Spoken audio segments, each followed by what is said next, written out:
So, I want you to think about the last time you had to throw out food. Was it today? Yesterday? The day before? Well, on average, you're at least throwing out something once per week. Now imagine millions, billions of people consistently wasting food just because they forgot to eat it. Hi, we're S.N.A.K. My name is Soren. I'm with me today, Nolan, Aris, and Keenan, and we're here to talk about our solution to this problem. Every year, over 1.3 billion tons of food is wasted globally, worth over $1.2 trillion. A Canadian family wastes an average of $1,766 of food annually. Most of this comes from perishable items like fruits, vegetables, dairy, and meats, which account for 60% of the total food waste. As these foods age, they release gases like ethylene and ammonia, which accelerate ripening, bacterial growth, and spoilage. Ethylene triggers over-ripening in produce, while ammonia signals rotting in dairy and meats. Right now, families rely on sight and smell, often noticing too late. It's a costly, wasteful problem, and it's one we can fix. Okay, so our solution is this device you see on the screen. So there's three main purposes to this. It's supposed to detect ethylene and ammonia in your fridge, notify you when there's a spike in ethylene and ammonia, and it's supposed to absorb ethylene and ammonia to protect the rest of the food in your fridge. Prototypes over there, as you can see, and there's a few components to it. So there's the Arduino on it over here. This is the brains of the operation that supplies power to the rest of the device. It controls the LEDs, and it processes the information from the sensors. We have the filter here. That's a carbon filter, and it absorbs ethylene and ammonia. And over here we have rows of LEDs. So each sensor gets a row of LEDs, so you can tell between fruits and vegetables or meat and dairy. And in each row there's three colors: green, yellow, and red. Green signifies that there's no ethylene or ammonia and your fridge is safe. Yellow means there's been a spike, something's right, you should eat it right away. And red means that there's a high trace of ethylene and ammonia and something's rotten in your fridge, throw it away. Finally, we have our sensors over here. This is an SGP30 sensor that senses ethylene, and an MQ135 that senses ammonia.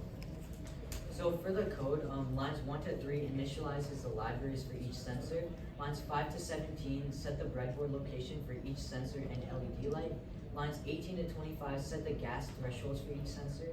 Lines 26 to 47 is a setup method that checks if the sensors are working and initializes the location of the LEDs.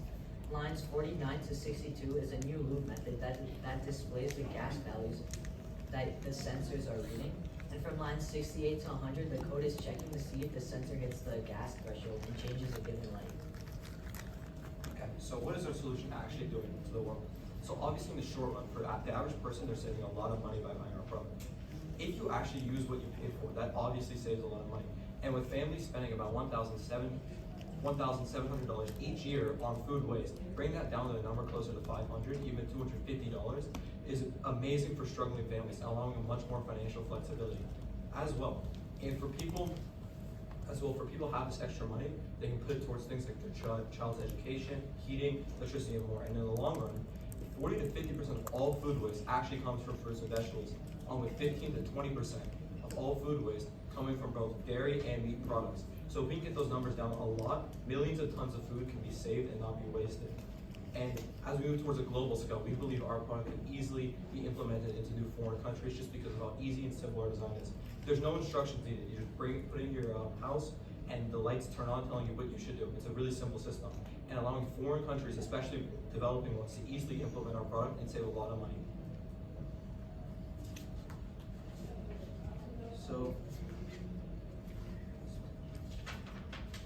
So how do we hit these SDG guidelines? Our chosen category is food waste. The specific goal we focused on was by 2030, half per capita global food waste at the retail and consumer levels.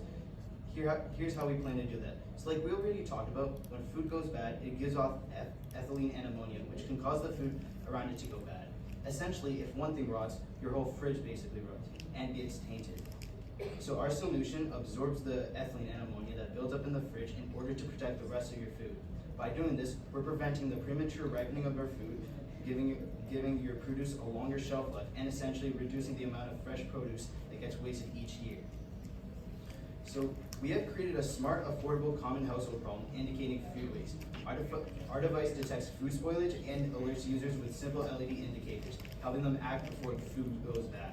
It's easy to use and addresses a real need in every kitchen. With our investment, we can bring this to households everywhere to reduce food waste and save money. Thank you.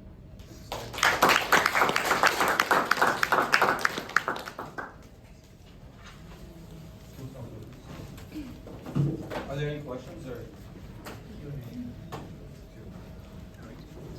Yeah, we're doing Q&A, yeah. Okay. So this is for commercial use, right? Do you have a breakdown of around how much it'll be costing this product? We do, but we had to keep it in the time frame. We didn't include it. For us, for a lot of the parts we bought, I think how much was it? About $64 to actually create this, but we believe we can bring that cost immensely down because a lot of these products we used were kind of designed for more consumers to like learn how to use these products. These LEDs could be bought like at a much cheaper rate.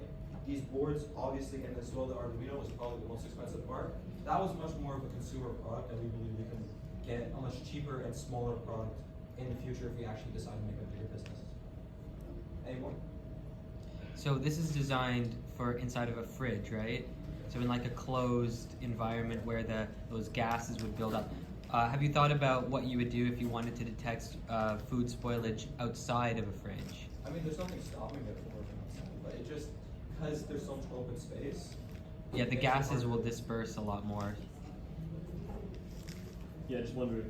I'm not sure if you guys mentioned this, but how do the people using this know exactly which food expired? If just the sensor picks up just a smell, turns on like red or green, how do they know which food expired? Do they throw out the entire fridge, or?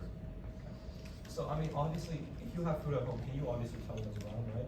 Our thing is just kind of to alert you that something in this area is run. And since most people, like, you know, when you keep your fruits, you keep in those small boxes, you should be able to easily tell what is run. And our system is just to kind of alert you that it's getting run or it's getting ripe, and then you can easily go check quickly. And in the future, we try to implement more like of a better design to help you tell exactly where it's going on and what product is actually run. But at the moment, we don't have the capabilities to do such a thing. And sorry, just a follow-up question. You said that your sensor actually takes in the ethylene and ammonia that it releases.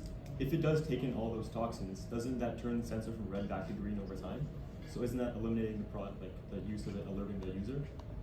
So the sensor we use is pretty sensitive, so the smallest trace will set it off. But the filter doesn't actually absorb it as fast. It's fast enough for the lights to go off before you see it. Like the lights would stay on for enough time for you to see. Is there any science on, for example, when a piece of meat starts emitting ammonia, is there a window of time when you can still eat that? Or is it this moment that it starts to emit, then that means it's inedible? I mean, it's the same as fruits. Like, there's a little bit of time when you have to start to consume it, but it obviously gets worse and worse as the time progresses.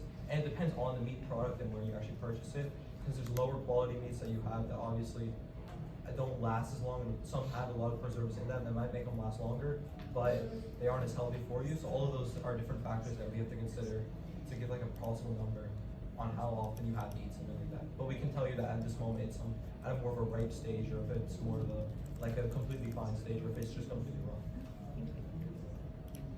Any more? Thank you.